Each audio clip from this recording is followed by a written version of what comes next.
welcome to the digital circuits lecture. Uh, Today we are going to discuss about the special purpose gates. What do we exactly mean by the special purpose gates? We know that there are two types of special purpose gates. One is XOR and second is the XNOR.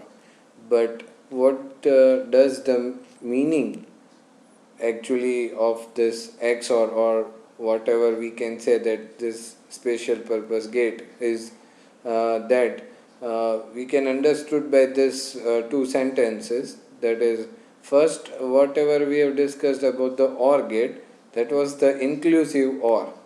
As there is a sentence we can read that to get eligible for a government scheme one must be 25 years old or citizen of India for more than 5 years or must be an Aadhaar card holder. So for to get this government scheme, there are some eligibility criteria that 25 years old to be there, or it can be citizen of India more than 5 years, or must be an Aadhaar card holder. Any of the one must be essential to eligible for this government scheme. So here we can understood that if all three criteria can meet, then it's okay. It is definitely he or she must be eligible for the government scheme. But if any one criteria meet, then it is also okay that he can be eligible for the government scheme. So that is the exact meaning of this inclusive OR. So whatever we have discussed up till now about the OR gate, it is a kind of this condition. And now whatever we are discussing for the XOR gate, that is exclusive OR, that is on purchasing a new scooter you can get all the accessories free or lifetime insurance of vehicle. So by purchasing a new scooter, any of this scheme must be available for you. So not both, any one of the scheme will be there. So this is all about the exclusive OR, and this kind of condition will be into the XOR gate. And so with this logic we are discussing the XOR and XNOR. So basically in an XNOR gate there are two input, one output logic circuit. The output assumes the logic one state when one and only one of its two inputs assumes a logic one state. You can verify with this two definitions and able to understand that what does the XOR gate means, or whatever the logic of the XOR gate is there. Under the conditions when both the inputs assume the logic 0 state or logic 1 state, the output assumes logic 0. So what you have to do, that you both the sentences you need to verify with this both the sentences. So you can create the brief idea about the XOR gate. So let's get understand how XOR gate can be derived. So here we have two inputs. This is the basic circuit symbol of an XOR gate, and this is the Boolean equation. Here you can see that the condition for the OR gate, that was plus, but now for the XOR gate the operator will be like this, and we can read it like that: A XOR B, and its simplified Boolean equation will be like this. So whenever you get this term, you can replace that term by this equation. If input variables are represented by A and B and the output variable by Y, the representation of the output of this gate is as, here we can see this. So this is the XOR gate, and for the XOR gate we are now going to derive the truth table. So first of all we will apply the both the input as 0, and then output will be 0.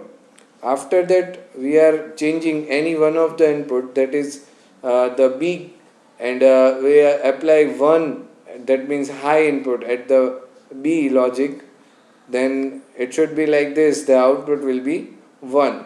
And for now higher conditions for the A terminal, it will also give you the 1, and for both the high conditions it must be 0.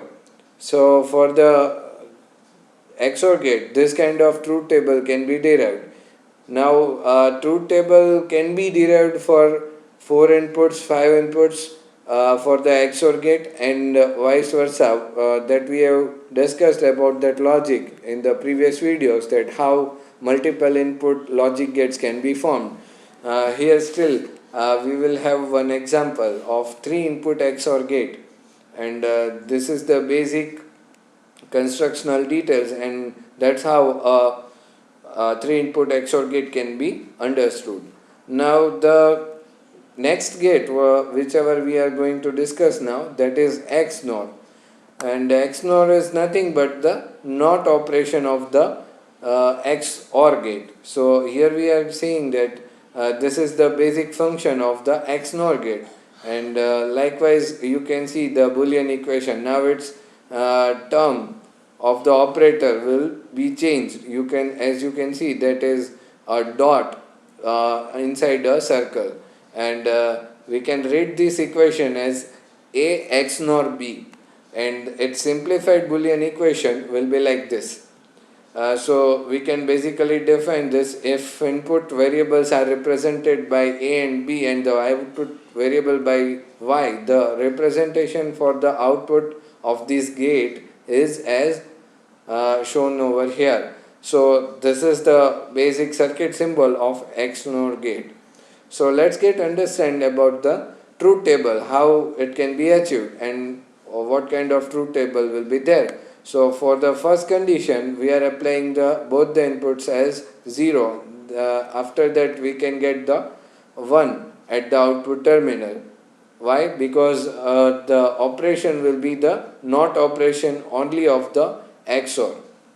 So in the XOR condition, for the both the 0 inputs, there will be 0 output. Instead of, right now we can see that there is a output 1. After that, if we change any of the input, like right now I am changing 1 0 or 0 1, here there is a mistake, so you must read that 0 1, then output will be 0, any of the input. That is the NOT operation of the XOR gate. For next condition, you can see that right now, see, it's like this. Now 1 0, then output will be 0, and after that both the output will be 1 and the output will be 1. So this is the final truth table of XNOR gate, and you need to understand this truth table by this way. So for the multiple inputs, we can also see these conditions, and we can able to use this 3 input XNOR gate, 4 input XNOR gate, or 5 input XNOR gate. So likewise, so all of you need to understood these things, and you need to write truth tables for this XOR gate and XNOR gate of multiple inputs.